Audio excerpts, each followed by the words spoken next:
ज्या पद्धतीने सरकारकडनं इन्व्हेस्टिगेशन चाललंय ते मंद गतीने, स्लो आणि कुठंच काही डिटेलमध्ये होताना दिसत नाही.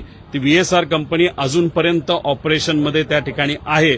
मग जर सरकारकडनं ज्या पद्धतीने इन्व्हेस्टिगेशन व्हायला पाहिजे ते होत नाही आणि ज्या ज्या गोष्टी आम्ही प्रेडिक्ट केल्या होत्या की उद्या जाऊन ते म्हणू शकतील ब्लॅक बॉक्स बंदच आहे, जळलाच आहे, मग तो आता भारताच्या बाहेर आपल्याला पाठवावं लागेल, या सगळ्या गोष्टीकडे कुठेतरी सरकारकडनं या इन्व्हेस्टिगेशनकडे दुर्लक्ष होत आहे का असा प्रश्न निर्माण झाल्यामुळे आम्हाला आमच्या मित्रांना, काही लोकांना त्यांच्याशी चर्चा करून अधिकची काय माहिती मिळते का हे आम्ही बघत असू. त्यामुळे उद्या 10:30 वाजता डिटेलमध्ये या बाबतीत आम्ही प्रेस कॉन्फरन्स घेऊ. ब्लॅक बॉक्स आपण बघतोय, ब्लॅक बॉक्स कुठलाही अपघात असेल, परिस्थिती असेल, ऊन वारा पाऊस आग, अशा परिस्थितीमध्ये सगळा डेटा सुखरूप राहावा अशी त्याची रचना बनवलेली असते.